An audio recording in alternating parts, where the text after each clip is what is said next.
Hello there, boys and girls, mums and dads.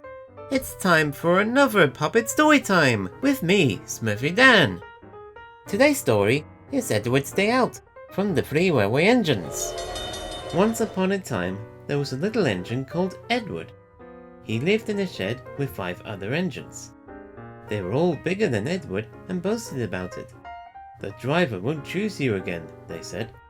He wants big, strong engines like us. Edward had not been out for a long time. He began to feel sad. Just then the driver and fireman came along to start work. The driver looked at Edward. "Why are you sad?" he asked. "Would you like to come out today?" "Yes, please," said Edward. So the fireman lit a fire and made a nice lot of steam. Then the driver pulled the lever and Edward puffed away. "Peep, peep," he whistled. "Look at me now." The others were very cross at being left behind. Away went Edward to get some coaches. "Be careful, Edward," said the coaches. "Don't bump and bang us like the other engines do." So Edward came up to the coaches very, very gently, and the shunter fastened the coupling. "Thank you, Edward," said the coaches. "That was kind. We are glad you're taking us today." Then they went to the station where the people were waiting. "Peep, peep," whistled Edward. "Get in quickly, please." So the people got in quickly, and Edward waited happily for the guard to blow his whistle and wave his green flag. He waited and waited. There was no whistle, no green flag. "Peep, peep, beep, beep. Where is that guard?"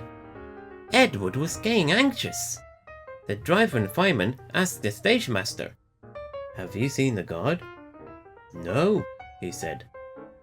They asked the porter, "Have you seen the guard?" "Yes, last night," said the porter. Edward began to get cross.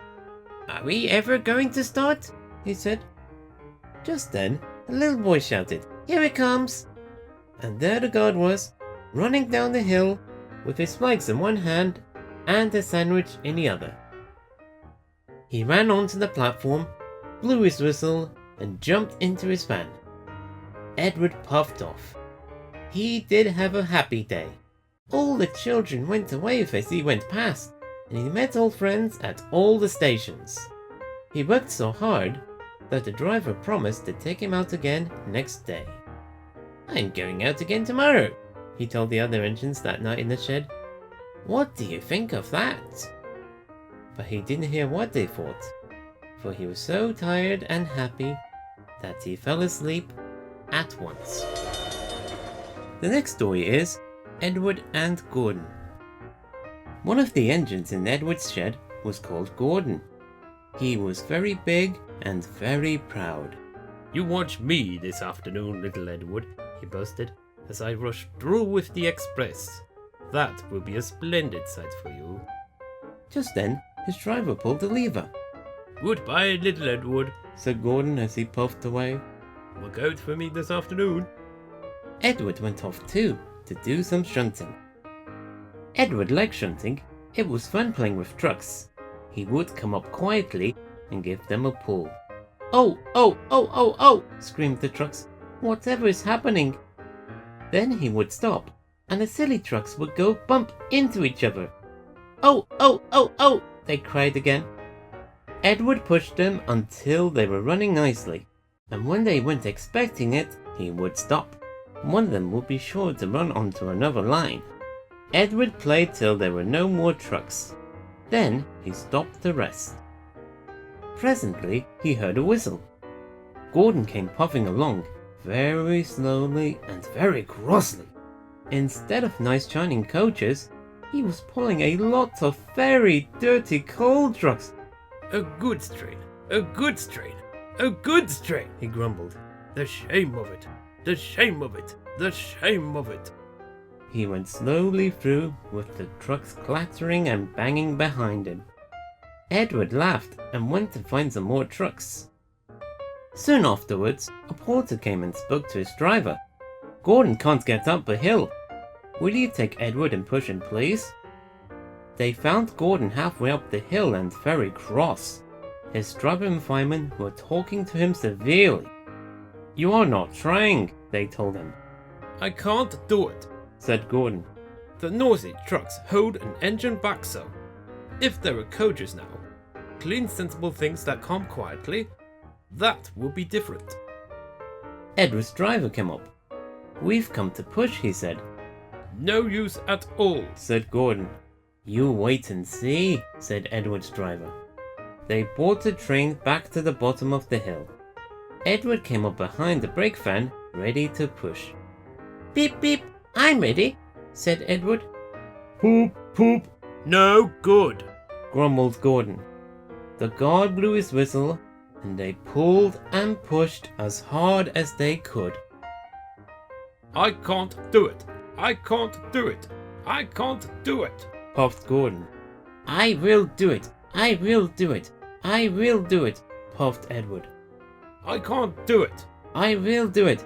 I can't do it. I will do it. I can't do it. I will do it, they puffed together. Edward pushed and puffed and puffed and pushed as hard as ever he could.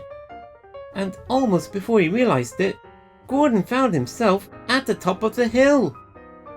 I've done it. I've done it. I've done it, he said proudly, and forgot all about Edward pushing behind. He didn't wait to say thank you, but ran on so fast that he passed 2 stations before his driver could make him stop. Edward had pushed so hard that when he got to the top, he was out of breath. Gordon ran on so fast that Edward was left behind. The guard waved and waved, but Edward couldn't catch up. He ran on to the next station, and there the driver and fireman said they were very pleased with him. The fireman gave him a nice long drink of water, and the driver said, I'll get out my paint tomorrow and give you a beautiful coat of blue with red stripes. Then you'll be the smartest engine in the shed. The next story is called The Sad Story of Henry. Once an engine attached to a train was afraid of a few drops of rain. It went into a tunnel and squeaked through its funnel and never came out again. The engine's name was Henry. His driver and fireman argued with him, but he would not move. The rain will spoil my lovely green paint and red stripes, he said. The guard blew his whistle till he had no more breath, and waved his flags till his arms ached. But Henry still stayed in the tunnel and blew steam at him. I am not going to spoil my lovely green paint and red stripes for you, he said rudely. The passengers came and argued too, but Henry would not move. A fat director who was on the train told the guard to get the rope. We will pull you out, he said. But Henry only blew steam at him and made him wet. They hooked the rope on and all pulled, except the fat director. My doctor has forbidden me to pull, he said. They pulled and pulled and pulled, but still Henry stayed in the tunnel. Then they tried pushing from the other end. The fat director said, 1, 2, 3, push! But did not help. My doctor has forbidden me to push, he said. They pushed and pushed and pushed, but still Henry stayed in a tunnel. At last another train came. The guard waved his red flag and stopped it. The 2 engine drivers, the 2 firemen, and the 2 guards went and argued with Henry. Look, it has stopped raining, they said. Yes, but it will begin again soon, said Henry. And what will become of my lovely green paint with red stripes then? So they brought the other engine up, and it pushed and puffed and puffed and pushed as hard as ever it could. But still Henry stayed in a tunnel. So they gave it up. They told Henry, we shall leave you there for always and always and always. They took up the old rails, built a wall in front of him and cut a new tunnel. Now Henry can't get out, and he watches the trains rushing through the new tunnel. He is very sad because no one will ever see his lovely green paint with red stripes again. But I think he deserved it. Don't you? The last story from the pre-railway engines is Edward, Gordon and Henry. Edward and Gordon often went through the tunnel where Henry was shut up. Edward would say, "Beep beep, hello," and Gordon would say, Poop, poop, poop. Serves you right. Poor Henry had no steam to answer. His fire had gone out. Soot and dirt from the tunnel roof had spoiled his lovely green paint and red stripes. He was cold and unhappy, and wanted to come out and pull trains too. Gordon always pulled the express. He was proud of being the only engine strong enough to do it. There were many heavy coaches, full of important people, like the fat director who had punished Henry. Gordon was seeing how fast he could go. Hurry, hurry, hurry. He panted. Trickety-trock, trickety-trock, trickety-trock, said coaches. Gordon could see Henry's tunnel in front. In a minute, He thought. I'll poop, poop, poop at Henry and rush through and out into the open again. Closer and closer he came. He was almost there when quack! Wheesh! He was in a cloud of steam and going slower and slower. His driver stopped the train. What has happened to me? Asked Gordon. I feel so weak. You've burst your safety valve, said the driver. You can't pull the train anymore, Oh dear, said Gordon. we were going so nicely too. Look at Henry laughing at me. Gordon made a face at Henry and blew smoke at him. Everybody got out and came to see Gordon. Humph! Said Fat Director. I never liked these big engines.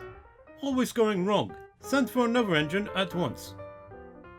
While the guard went to find one, they uncoupled Gordon and ran him on a siding out of the way. The only engine left in the shed was Edward. I'll come and try, he said. Gordon saw him coming, That's no use. said Gordon. Edward can't pull the train. Edward puffed and pulled and pulled and puffed, but he couldn't move the heavy coaches, I told you so. said Gordon rudely. Oh, why not let Henry try? Yes, said the Fat Director. I will. Will you help pull this train, Henry? He asked. Yes, said Henry at once. So Gordon's driver and fireman lit his fire. Some plate layers broke down the wall and put back the rails, and when he had steam up, Henry puffed out. He was dirty, his boiler was black, and he was covered with cobwebs. Oh, I'm so stiff. Oh, I'm so stiff, He groaned, You'd better have a run to ease your joints and find a turntable, said the Fat Director kindly. Henry came back feeling better, and they put him in front. Peep, peep, said Edward. I'm ready, Beep, beep, beep, said Henry. So am I. Pull hard, pull hard, pull hard, puffed Edward. We'll do it. We'll do it. We'll do it. Puffed Henry. Pull hard, We'll do it. pull hard, We'll do it. pull hard. We'll do it. They puffed together. The heavy coaches jerked and began to move, slowly at first, then faster and faster. We've done it together! We've done it together! We've done it together! Said Edward and Henry. You've done it, hooray! You've done it, hooray! You've done it, hooray! Sang the coaches. All the passengers were excited. The Fat Director leaned out of a window to wave to Edward and Henry. But the train was going so fast that his hat blew off into a field where a goat ate it for his tea. They never stopped till they came to the big station at the end of the line. The passengers all got out and said, "Thank you, and the fat director promised Henry a new coat of paint. Would you like blue and red? Yes, please, said Henry. Then I'll be like Edward. Edward and Henry went home quietly, and on their way they helped Gordon back to the shed. All three engines are now great friends. Wasn't Henry pleased when he had his new coat? He is very proud of it, as all good engines are. But he doesn't mind the rain now, because he knows that the best way to keep his paint nice is not to run into tunnels, but to ask his driver to rub him down when the day's work is over. Well, how's that for a happy ending to all three engines? So join me next time where we will be meeting Thomas the Tank Engine. But for now, thank you for watching this video. If you like what you're seeing, please share it with your family and friends. Give it a like and subscribe to my channel. Plus there is another video idea that I would recommend you to watch. And a playlist featuring all my Puppet Storytime videos. So until next time, this is SmurfyDan signing off. Toodaloo!